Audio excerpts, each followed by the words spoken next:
All right, so that practical tip is a perfect lead-in to the title of my talk, which is that actions, as you may have heard, speak louder than words, but not nearly as often. Now, Mark Twain's observation here is that when we communicate our beliefs, we too heavily rely on our words when we could use our actions. So I'm going to challenge you to think about how to turn your words into actions and present you with some of the science behind why that's more effective. So first, I'm a psychologist, as actually you've already seen Brian and Stephanie today, who are also psychologists.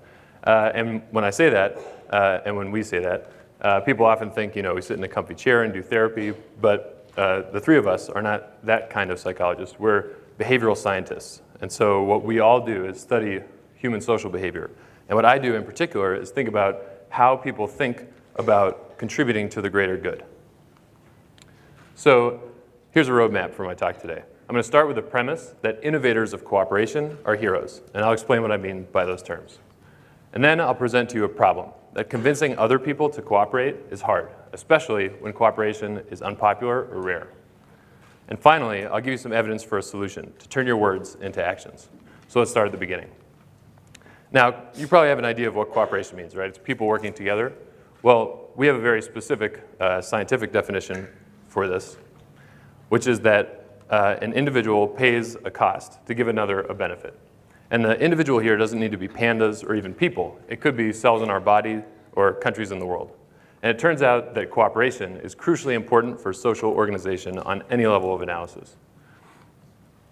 Now, at the Hero Roundtable, we talk about heroic action as there being an act that benefits others and requires some sort of risk or sacrifice. So heroism and cooperation, as we define it, are very much one and the same. So let me now give you a cooperation challenge that's of global proportion and will take heroic action to resolve: climate change.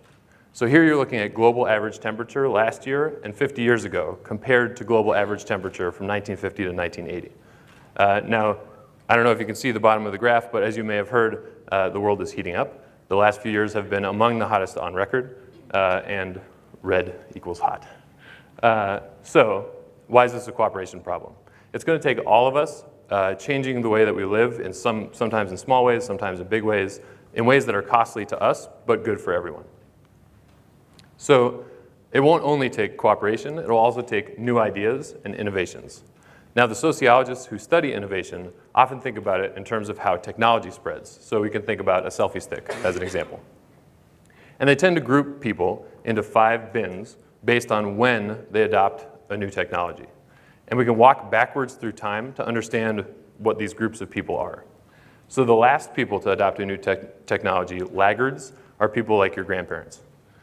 The next group of people, are the late majority, are people who, like sheep, go along with the crowd, doing something once almost everyone else does it already.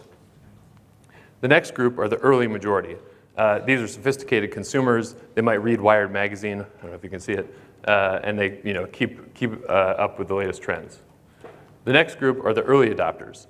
These are like hipsters who had selfie sticks before they were cool. And finally, there are the innovators. These are the heroes of this story, the people that have new ideas, the big ideas, the ideas that change the world. And it's not just technology that we can think about when we think about how innovation spreads. We can also think about cooperation. So what's one potential cooperative innovation that could help us address climate change? Well, we could install solar panels on our house, for example. You might know that a major contributor to climate change is atmospheric carbon dioxide, and a major contributor to atmospheric carbon dioxide is burning fossil fuels. So if we relied on alternative energy sources like solar, this could help address the problem. And installing solar panels on our home is one potential solution, and it's an example of cooperation because despite growing state and federal rebates to help people install solar on their house, make it a more affordable option, it's still expensive to do. And if we think about how many people do it now, in the United States, it's only about 0.3% of homes that have solar. If you can see that, there's a tiny little circle. And so this is an example where innovators of cooperation can spread something new. And I should say that the innovators in all forms are not just the inventors of new ideas and new technologies, but they're these first 2.5% of people that integrate new technologies, new behaviors into their lives. So these are the people who start trends, who start revolutions. And so we want to know, how can people spread cooperation like this? And so now let me present you with this problem, which is that convincing other people to cooperate, to do things that are costly for the benefit of others is hard, especially when cooperation is rare or unpopular. So to get a feel for the challenge of cooperation, imagine that you are a cow farmer. And let's say you have 5 cows, and your cows go out to graze on a field that we'll call the commons. Now let's say you share the commons with 3 other cow farmers who each also have 5 cows. And the commons can support 20 cows, and everyone's happy, everyone's doing great. But you, as a cow farmer, are thinking, I have a family support, I have bills to pay, it would really help me out if I had 1 more cow, right? Then I could sell more milk, I could sell more meat, and I would be better off. But here's the problem. Everyone's thinking the same thing. If everyone had 1 more cow, now the commons couldn't support all the cows, the grass would die, the cows would starve, and everyone would be worse off. So this is the challenge of cooperation. It's thinking about how your individual actions affect the group and trying to understand how to put the group's needs first. Okay, so now let's think about why people cooperate. And we'll represent cooperation with this red arrow and selfish behavior with this blue arrow. So psychologists tend to think about 3 major reasons why people cooperate. The first is love. This is the thing that makes us feel as if other people's self-interest is part of our own self-interest. So this is why we cooperate with our friends, with our family, and with our relationship partners. The second reason is reciprocity. So if I cooperate with you today, you might cooperate with me tomorrow. You scratch my back, I'll scratch yours. But similarly, if I'm selfish to you today, you might be selfish towards me tomorrow. So reciprocity, in other words, is the logic of tit for tat. And finally, there's reputation. So let's say I could cooperate or be selfish with you today, but apparently I can only be cooperative with you, and that's fine. But let's say there's a blue arrow there, and I could cooperate or be selfish towards you today, but you didn't have the chance to reciprocate with me. Let's say I'm at a conference out of state, for example. But there's a third person watching, and they could cooperate or be selfish with me depending on what I do to you today. So if we want to think about how we can convince other people to cooperate, particularly in a sort of behavior like installing residential solar, here love and reciprocity don't really apply because those are sorts of mechanisms that happen face-to-face and they happen over time. So what behavioral scientists like me think about is how can we leverage reputation to convince people to cooperate in these sorts of situations. And there are 2 tools in our toolbox. The first is observability. This means making your actions more observable to other people. So you might think about this in the context of I voted stickers, right? So normally when you vote, no one knows if you voted or not. But if there are these I voted stickers, or even like a little button on Facebook that says I voted, now everyone knows whether you voted or whether you didn't. And if people expect you to vote, now the sticker tells everyone, are you doing your part or are you slacking off?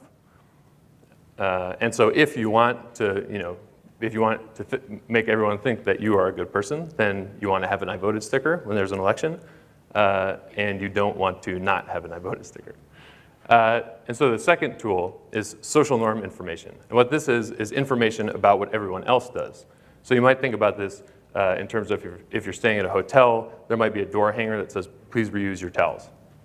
And so studies have shown that if we tell you that 75% of people in the hotel also reuse their towels, you'll be much more likely to do it yourself.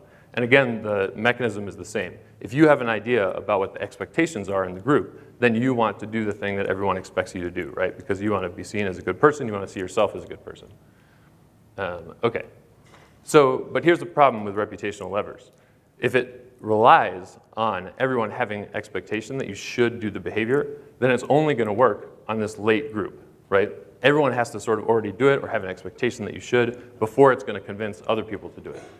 But if you're an innovator of cooperation, if you're this kind of hero, you're worried about convincing these people, right? These are the people that are starting the trend.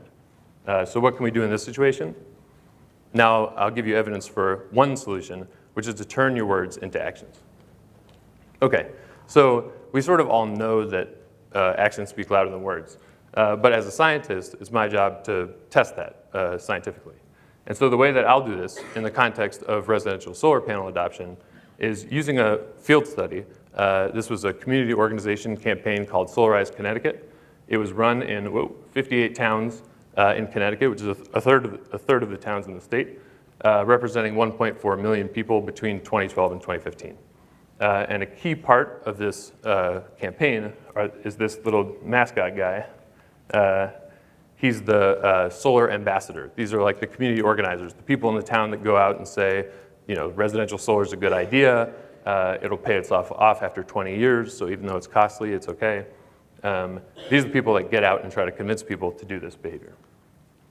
So now, if we want to test the hypothesis, do actions really speak louder than words in this domain, what we could do is group those solar ambassadors into two groups. The people who have solar on their houses already, and we'll call these adopters. This is going to be the bar on the left. And then there's the ambassadors that don't have solar panels already. We'll call them non-adopters. This is going to be the bar on the right. And so let's look at the evidence. So it looks like in this context, actions really do speak louder than words. You can see that solar ambassadors who themselves had solar on their house were 38% more effective in getting people to sign up for solar than ambassadors who did not have solar on their house. And now I just want to pause briefly to say that science itself is a huge cooperation problem. I could not have done this study myself. It took advisors, collaborators, research assistants who are college students, not much older than much of the audience here, organizations on the ground to help all this run, and funding to support all this effort.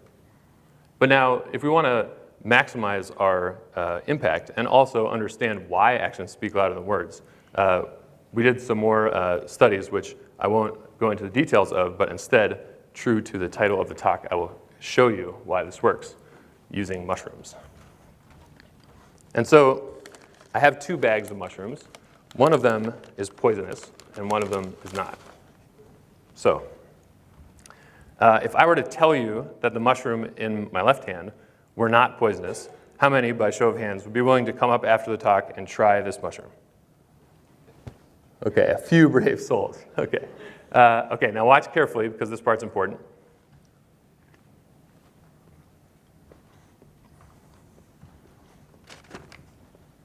Okay, so now how many people will come up after the talk and try, maybe not this mushroom, but another mushroom like this one? Okay, so if you look around, you may have seen there's a big change. And so now you've experienced that actions speak louder than words, but let me break it down a little bit.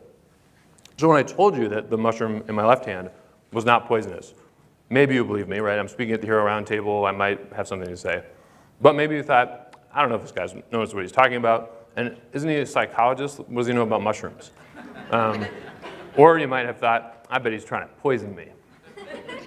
Now, truth be told, they're all edible, so if you want a mushroom, come up and get a mushroom.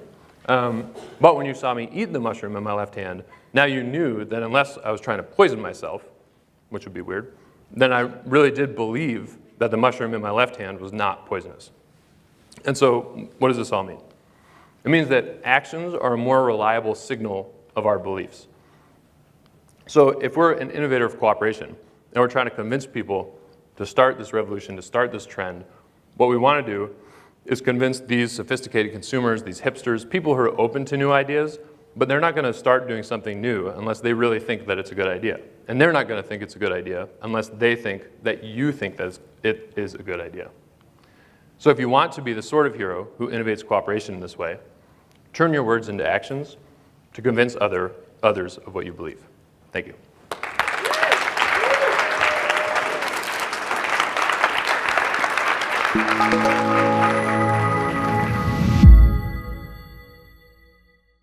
The Hero Roundtables are the global events that ask the question, what is a hero? You've just seen one hero talk. To find more and join the conversation, visit our website or social media.